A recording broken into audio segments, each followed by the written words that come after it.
Appreciate the warm welcome. Got to take my Post-it note off my speech.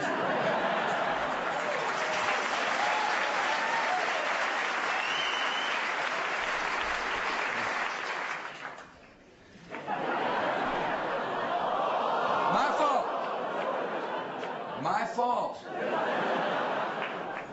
Should have cleaned off the podium.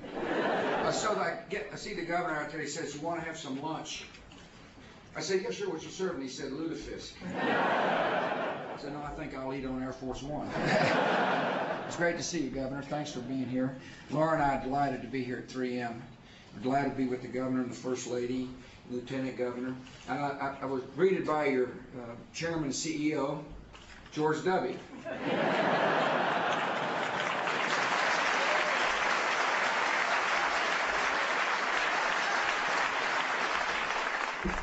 I'll just call you W. Thanks for having me. I appreciate it. I want to thank Jay Hennenfeld, the Senior Vice President, for the tour we just went on. I want to thank all the employees here for giving me a chance to come by and visit with you.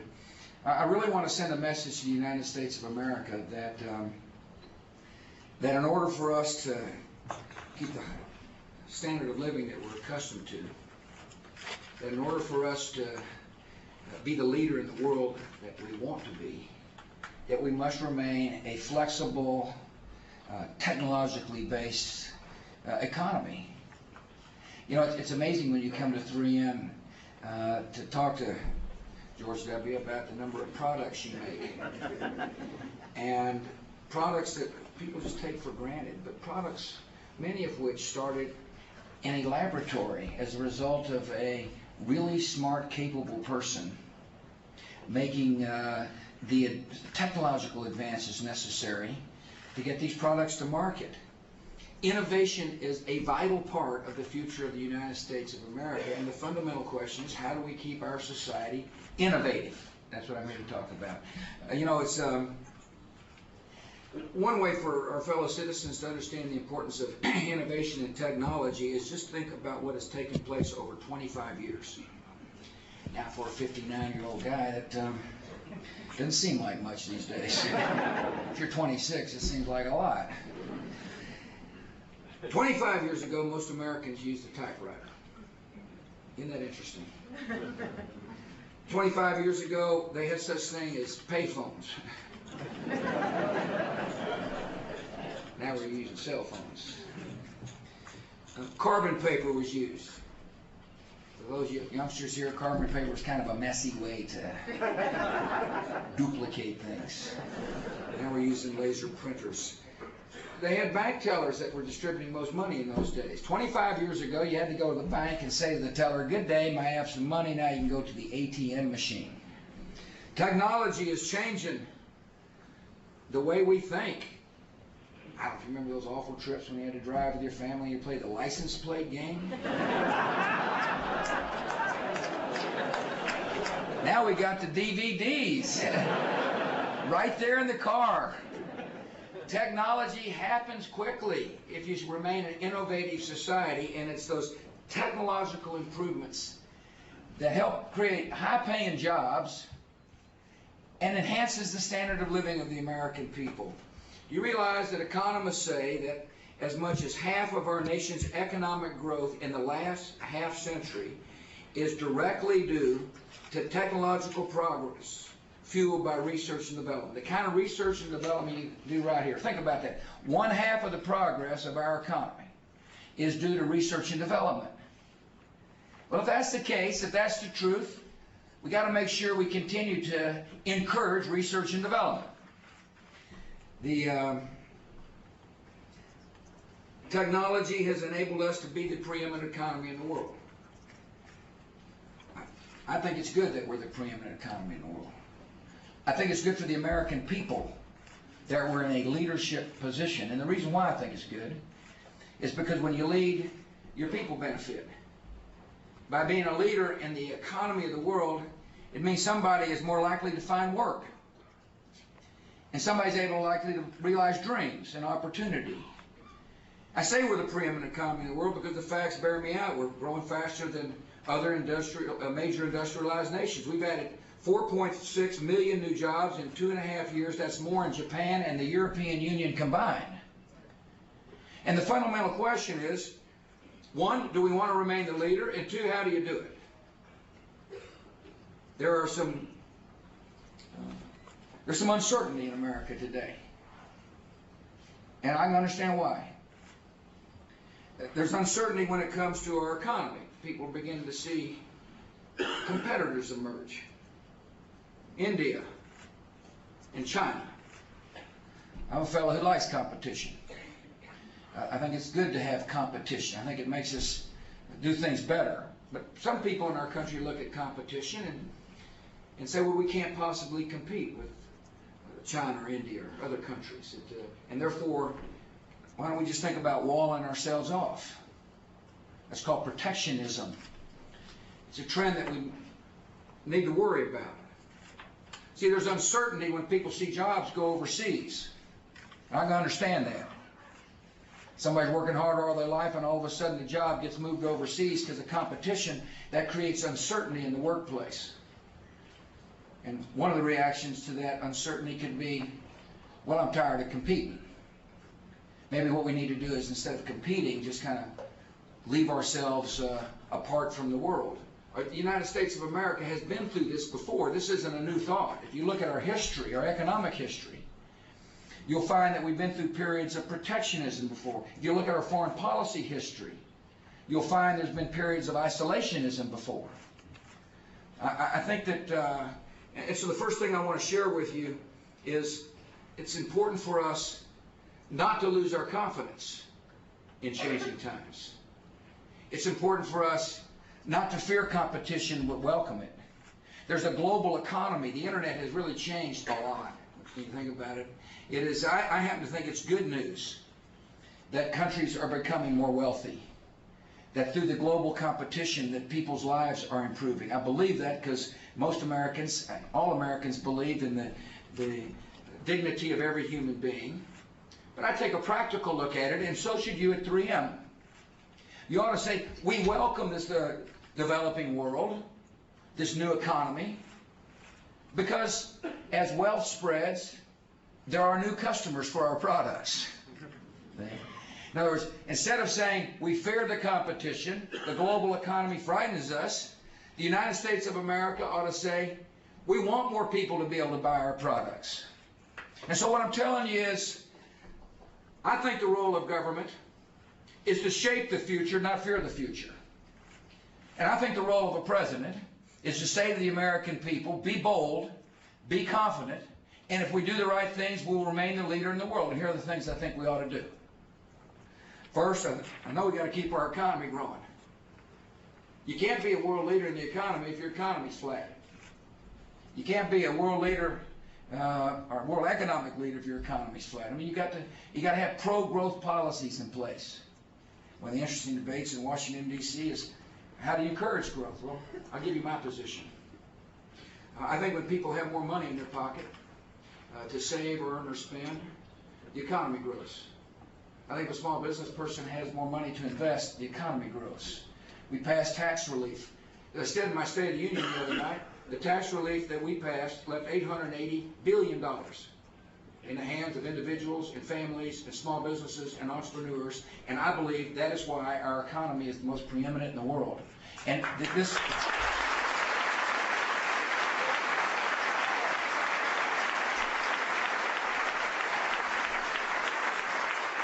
And that tax relief is set to expire. And when it does, you're going to get a tax increase. Not only do I think it's wrong to take money out of your pocket at this point in our economic history, I also believe that uncertainty in the tax code makes it difficult for people to make wise decisions about investment. And I meant what I said to the Congress. In order to make sure this expansion is not temporary, they need to make sure that tax relief is permanent.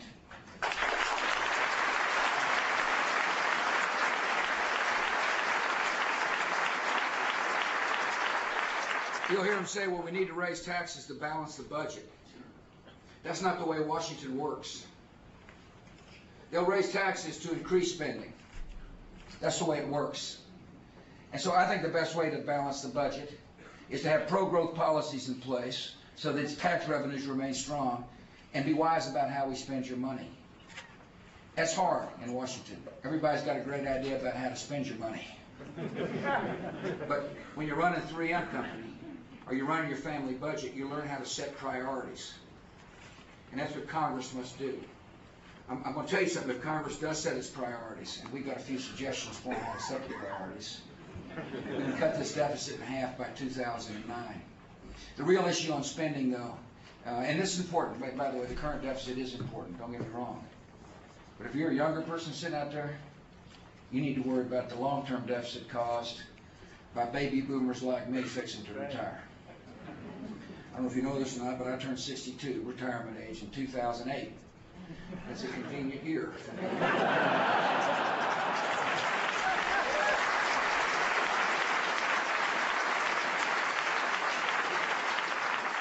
And there's a lot of us getting ready to retire. And when we retire, this baby boom generation retires, we're going to put a big strain on Social Security and Medicare. Interestingly enough, my generation has been promised better benefits than the previous generation. And yet, per worker, there's fewer people paying into the system to support me. We got a problem. You know, it's really hard for me to realize we have a problem and travel around the country and look at younger workers paying payroll taxes into a system that I know is going bankrupt. It's not right for members of Congress, by the way, to travel around the country and talk and look at workers paying into a system that's going bankrupt and not tell the truth. We can fix this problem. This is the problem. We don't have to cut benefits of younger workers. We need to slow the rate of benefits down. You realize the benefits grow faster than the rate of inflation. Congress over here, people say, vote for me, I'm going to make sure the benefits grow faster than the rate of inflation. Listen, Social Security was meant to supplement income, retirement income, initially. And so what I'm telling you is there's a solution to be had. Unfortunately, the atmosphere in Washington appears that there will be no solution because there's too much politics. And my call to members of both parties, and I mean this, is we need to set aside this needless politics in Washington, this zero-sum attitude, and fix mandatory spending so a younger generation of Americans can confidently contribute into a system that can only do that.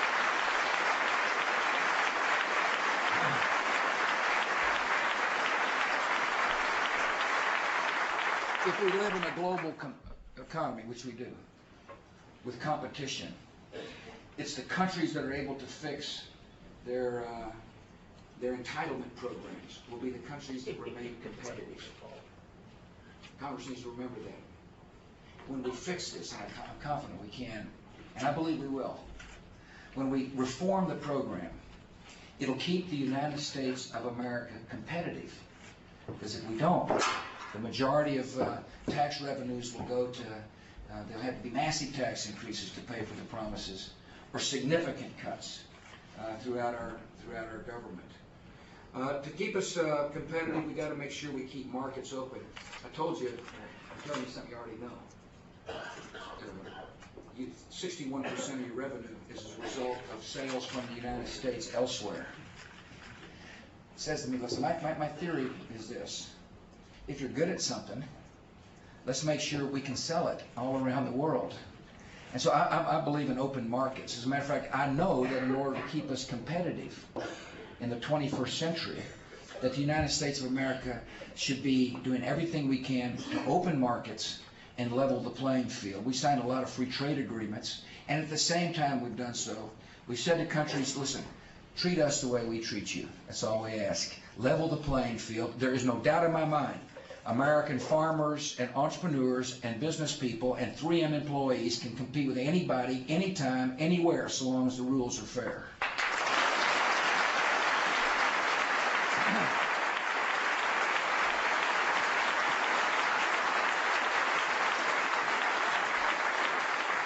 In my speech, I talked about a healthcare system that takes care of the elderly and takes care of the poor. We'll do that. But it needs to be a healthcare system as well in which there's transparency in pricing, information technology in the healthcare field to help reduce costs, a doctor-patient relationship that is the center of the decision-making, a plan that encourages preventative medicine. You know, people need to be incented to make right choices with their bodies and what they eat and what they, how they exercise. Another aspect of making sure that medicine is affordable and available is, listen, there's too many lawsuits. I said a startling statistic the other night. You realize there are 1,500 counties in America without an OBGYN. Now think about that. And the reason why is a lot of good docs are getting run out of practice because of needless lawsuits. It's one thing to make sure that there's justice. It's another thing to have a system that encourages junk lawsuits that are running up your cost of medicine and running good docs out of practice. Congress needs to pass medical liability reform now.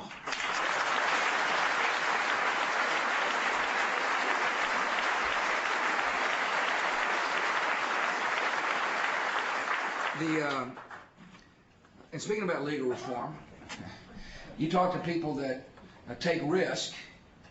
One of the things they tell you about is that these lawsuits hamper strong investment. If we want to be competitive, we got to have balance in our legal system. Congress has a chance to send a signal again. We did a pretty good job on class action lawsuits, but now they got a chance to do something on asbestos. And there's a bill going to be moving out of the Senate. It's time to send a clear message to investors and markets and employees that we got to have a legal system in regards to asbestos that's fair to those who've actually been harmed and reasonable for those who need to pay. I talked about energy the other day, and Tim mentioned it. I guess I shocked some people being from Texas to say we're addicted to oil. But we are. It's a problem. It's a problem. It's a national security problem and an economic security problem. We touring here, and seeing the great benefits of nanotechnology. I'm beginning to get a better sense of how nanotechnology plays into fuel cells, for example, and the capacity for us to have hydrogen automobiles. I know that technology will end up leading away from dependence on oil. I know it's going to happen. I'll tell you why I'm optimistic about it. It's because the scientists there in Washington, those in the energy department, believe we're darn close to a couple of very important breakthroughs. Before I get to them, I did talk about the need to use safe nuclear energy to power our plants. I mean, if you're worried about the environment, which I am, it seems like it makes sense that we use nuclear power. It's renewable and it's clean. Right. We're pretty close to some interesting breakthroughs on solar energy as well. I truly believe that with continued research and development, focusing on interesting technologies, that we'll have coal-fired plants that will be emitting zero emissions. And it's coming. And what I'm telling you is that technology is important for your jobs, but it's also important for the quality of life. Automobiles. If we want to get rid of dependence on oil, we got to do something with automobiles. I mean, that's the place where we use a lot of oil. We got to change how we drive. We got to change how cars are powered. This administration's done some things on CAFE standards, but that recognizes that we're still, dependent upon oil to manufacture our fuel. What I'm interested in doing is providing alternative choices for the consumers, like ethanol or plug-in hybrid vehicles. We're close to some breakthroughs on battery technologies that I'm sure some of you know about to make these hybrid automobiles even better and more cost-effective for the American consumer. I'm excited about ethanol. Now, we've been making ethanol out of corn mainly, but now we got a chance with breakthroughs in research and development, new technologies to make ethanol out of switchgrass or wood products or weeds. And we're close. And I said the other night in the State of the Union, within 6 years, this kind of fuel ought to be competitive with gasoline. Now people say, that's fine, how about the automobiles?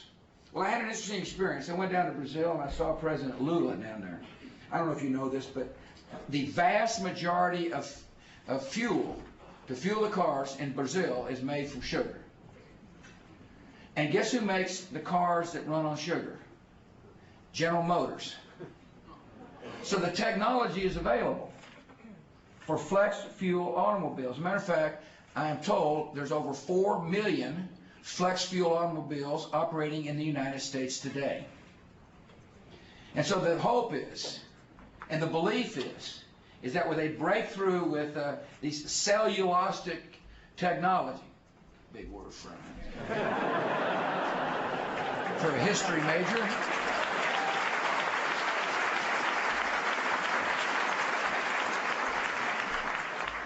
I don't want to try to spell it, but nevertheless.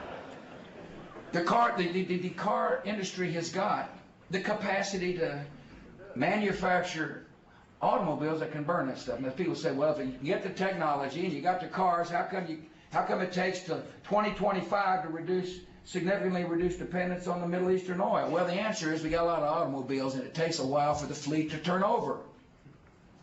You know, things just don't happen instantly when it comes to an automobile fleet. And so, but what I'm telling you is, and what I'm telling the American people is, research is going to lead to an important breakthrough here when it comes to our energy. I'm confident that we'll be able to say to the American people, when this research is complete, that the United States is on our way to no dependence on oil from the Middle East.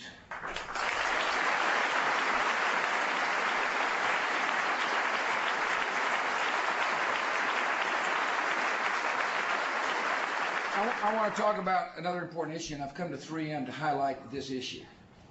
And the truth of the matter is, in order to stay competitive, we have got to lead the world in research and development, and got to lead the world in having people, scientists and engineers that are capable of helping this America stay on the cutting edge of technology. And 3M's a perfect place to come.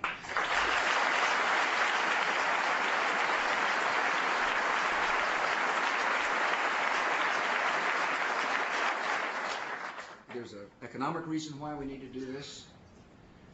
The economic reasons why we got to stay on the leading edge of technology is to make sure that people's standard of living here in America goes up. That's what it is. I mean, there's a direct correlation by being the most innovative country in the world and how our citizens live.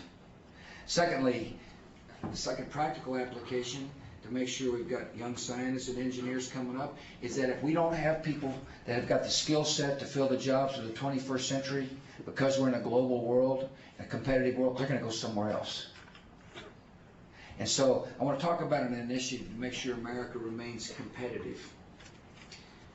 The first element is that for the federal government to continue its role. Oh, by the way, when we went on the tour, so I asked these, how you doing? Fine. What do you do? This. Where did you get your education? Well, we met engineers and chemists and physicists. I didn't meet any history majors. I met people who are incredibly capable, smart thinkers that are able to take their brain power and come up with ways to make practical products that change Americans' lives. And so when the federal government has a role in this, and our taxpayers have got to understand a good use of your taxpayers' money is to promote research and development, research into the physical sciences. Again, I repeat to you that if we can remain the most competitive nation in the world, it'll benefit the worker here in America. People have got to understand, when we talk about spending your taxpayers' money on research and development, there is a correlating benefit, particularly to your children. See, it takes a while for some of the investments that are being made with government dollars to come to market. I don't know if people realize this, but the internet began as the Defense Department project to improve military communications. In other words, we're trying to figure out how to better communicate. There was research money spent, and as a result of this sound investment, the internet came to being. You know, the internet's changed us. It's changed the whole world. It's an amazing example of what a commitment to research dollars can mean. The iPod, you know, I'm a bike guy, and I like to plug in music on the iPod when I'm riding along to hopefully help me forget how old I am. But it was built, when it was launched, it was built on years of government-funded research in microdrive storage, or electrochemistry, or signal compression. You see, the nanotechnology research that the government is helping sponsor is going to change the way people live. And so what I said to the Congress was, let's be wise with taxpayers' monies. Let's stay on the leading edge of technology and change, and let's reaffirm our commitment to scientific innovation. I think we ought to double the federal commitment to the most basic critical research programs in physical sciences over the next decade. This year alone, We're proposing $6 billion go to the National Science Foundation to fund research in physics and chemistry and material science and nanotechnology. We're proposing $4 billion goes to the Energy Department's Office of Science to build the world's most powerful civilian supercomputer. We're proposing $535 million to the Commerce Department's National Institute of Standards and Technology to research electronics, information technologies, and advanced computers. I wouldn't be proposing this if I didn't believe that there will be tangible benefits for the American people. We may not see them tomorrow, but your children will see them. We're staying on the leading edge of technology for a reason. If America doesn't lead, if we try to kind of forget that we're in a competitive world, generations of Americans won't be able to realize the standard of living that we've been able to realize. Secondly, I also realize that by far the vast majority of research and development is done at the private level by companies. 3M, you're spending a lot of money on research and development. So the government can help, but the truth of the matter is 2/3 of all research and development spending in America comes from the private sector. And so the fundamental question is, what can the government do, if anything, to encourage that money to continue to be invested? If it makes sense to develop new technologies and the private sector provides most of the money for that, is there anything we can do to encourage this kind of investment? And the answer is yeah, there is. There's something called the Research and Development Tax Credit. Interestingly enough, obviously, if you think about tax credit, it says if you spend money on research and development, the tax code will treat you generously, more generously than if you didn't. It says, go ahead and do it. There's an advantage for you to make this decision. The problem is it expired. The Research and Development Tax Credit expires in 2005. And so the Congress is saying, well, why don't we just temporarily extend it? You cannot run a business and plan to make long-term investments if the incentive program is only temporary.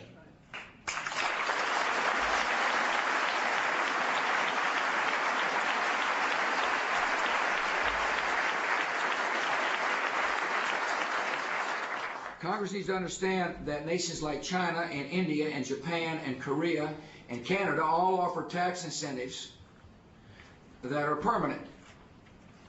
We live in a competitive world. We want to be the leader in this world. And therefore, in my judgment, one important part of staying the leader when it comes to innovation and research and technology is for the Congress to make the tax credit on research and development permanent.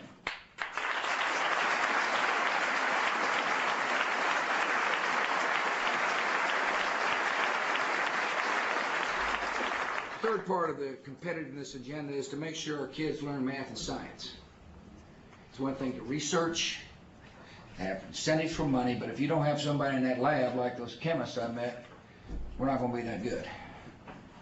And so I got some ideas for the Congress to consider. The first is to emphasize math and science early, and to make sure that the courses are rigorous enough that our children can compete globally. We made a pretty good start on, by the way, high standards with the No Child Left Behind Act. I was talking to about the governor. He said, people get a little nervous when government says, measure. He didn't say this, he's reflecting the opinion of others. As the governor of Texas, I remember that attitude too, but here's my attitude. If you spend money, doesn't it make sense to determine whether or not the results are halfway decent? Yeah. As a taxpayer, it seems like that's something you want to know. It certainly is part of, I'm sure, how 3M succeeds and continues to compete. You set high standards and then you measure. Well, I think schools ought to do the same thing. I don't think we ought to tell you how to design your test. I don't think we ought to dictate curriculum. But I do know, in return for federal money, it makes sense to say, can the child read, write, add, and subtract when he or she is supposed to?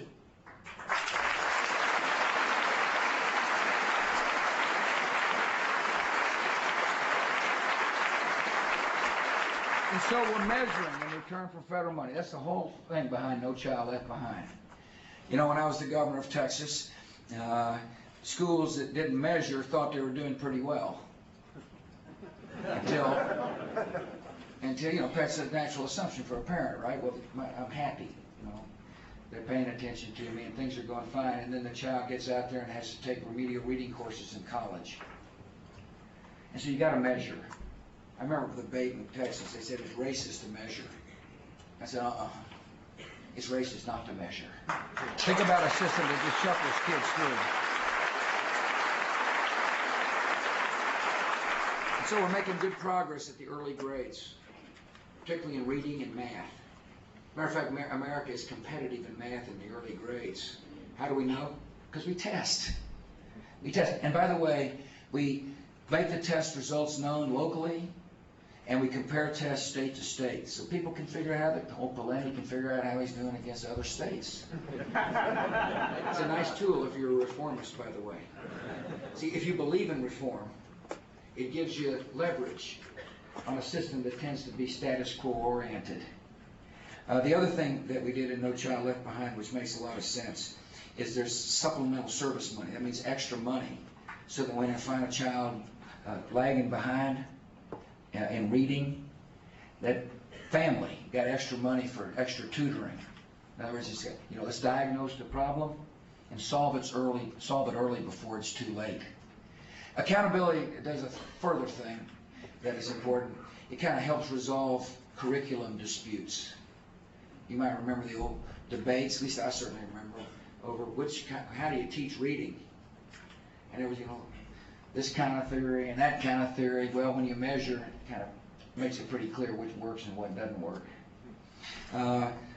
We need to have the same emphasis in math that we have in reading. How exciting it is. See, these kids need somebody to walk in to their classrooms and say, follow me, follow my example. And so we've got a plan to help 30,000 adjunct professors, that would be you, to be able to go into the schools all across America and set a good example to excite kids about the potential. One of the other things we're going to do that makes sense is to have what we call a national math panel. Again, we've made great progress in reading, and one of the reasons why is that there's a science to reading. I mean, it's not guesswork anymore. We've got a lot of really smart people, particularly out of NIH, that help develop curriculum go-bys. We're not telling you what to use, but we're all saying if you're interested in teaching every child to read, here are some things that are necessary to make it work. We want to do the same thing with a math curriculum, so that every school district, if they so choose, have got a resource base in which to figure out what works. You know, sometimes you have good teachers sitting there, but they really don't understand what works when it teaches a child how to teach a child math. And we believe we can figure it out. And we really have figured it out.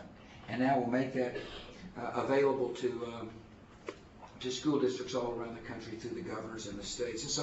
And so the initiative I just described is America will remain competitive by being wise about how we encourage research and development, but most importantly, by making sure our kids have the skill sets for the jobs of the 21st century.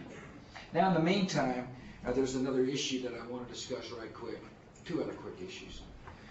And you'll be liberated. One of them is, there are more high-tech jobs in America today than people available to fill them. And if that's, so what do we do about that? And I said, the reason it's important, and American citizens have got to understand it's important, is if we don't do something about how to fill those high-tech jobs here, they'll go somewhere else where somebody can do the job.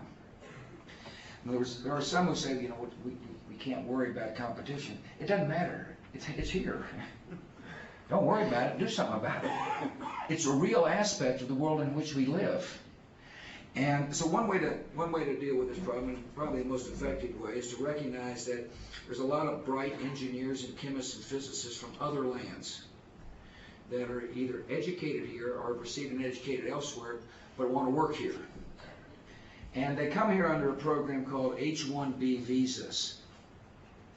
And the problem is that Congress has limited the number of H-1B visas that can come and apply for a job. An H-1B visa holder can apply for a job at 3M. And I think it's a mistake not to encourage more really bright folks who can fill the jobs that are having trouble being filled here in America, to limit their number. And so I call upon Congress to be realistic and reasonable and raise that cap. We'll educate our kids. That's the goal. Of course, we want every job that's ever, generated in America filled by Americans. But that's not the reality today. In order for 3M to remain competitive, in order for this job base to remain strong, in order for us to be a leader in, in innovation, we got to be wise about letting kids come here who've got the skill sets needed to fill the jobs and help us remain the leader in the world. And so, what I'm telling you is that I'm an optimistic guy about America's future because I believe in our system and I believe in the people. The government's role is to make sure that we're a flexible economy. Its role is to make sure that we apply our resources properly to make sure we're an innovative economy. And certainly a very vital role at all levels of government is to make sure our children have the skill sets necessary to fill the jobs that will inevitably come in this changing world. My belief is that we should not fear the future, we should shape it. America has a vital role to play as a leader. And the policies I've just outlined will help us remain the leader that I think most Americans want us to be. I appreciate 3M's leadership. I appreciate you employing so many people. I appreciate you making this a good place for people to come to work. I can tell it just in the pride of the voices of the researchers I met. Thanks for making this an environment where innovation succeeds and people are able to realize their full human capacity. God bless you all, and may God continue to bless our country.